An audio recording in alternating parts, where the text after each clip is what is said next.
ang aking turon.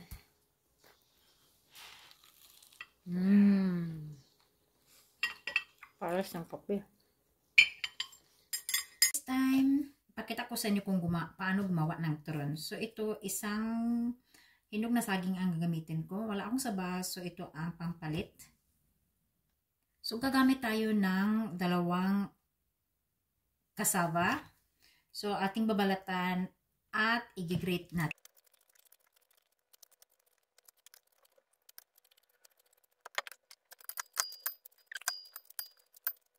Siyempre, una muna ay ating hinugasan. So, naging 4 na siya kasi hinati ko yung iba kasi matataas. It's time to grate my cassava.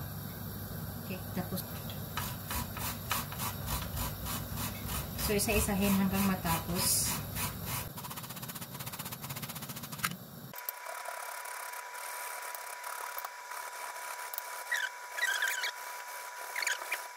Din, ito ang resulta.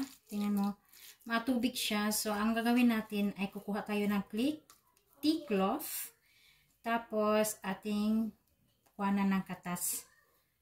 Bago natin gagawin. Nilagay natin ang tea cloth dito. Yan. Ito ay ating isasalin.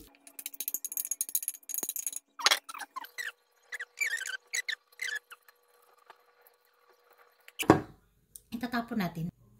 So, ito ang resulta niya.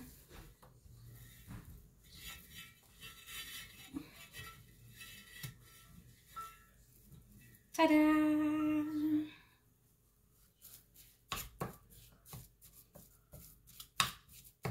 Tama lang siya.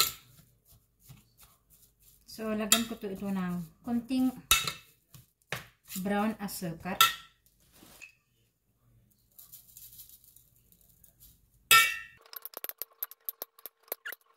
Saging ay nakaslice na siya. Tingnan mo, hindi ko siya masyadong nilakihan kasi pabilog ang gusto ko. Yan. So, hinugasan ko na ang aking kamay. Maghuhulma na tayo. So, kuha ka lang ng ganito. Yan. Tapos, ihulma natin ito sa ating ano. Kung mayroon kayong gloves or yung plastic na ano, pwede nyo gamitin. Pero pang sarili ko naman ito eh. So, ipiprito naman ito. Kaya, ganyan natin. Pag na ganyan ang forma, ganyan siya. Diba? Ganyan. Tapos, i-ano lang siya ng form. Pag kulang pa, lagyan natin ito. Hanggang sa ma-form niya ito.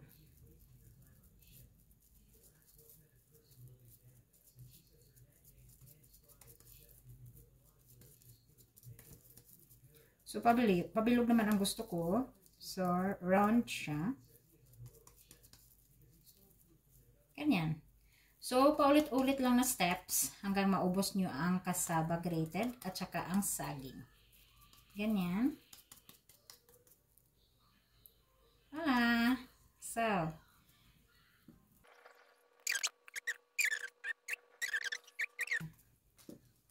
okay. Ito na ang nagawa ko para lang talaga itong kainin. So, ready to fry na siya.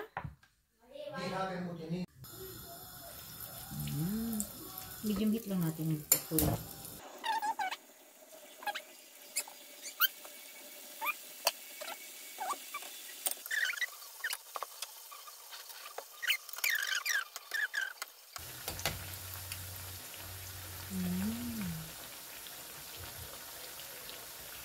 So, ganito ang gusto ko na kulay. Brown na talaga siya. So, pwede na natin i-ahon.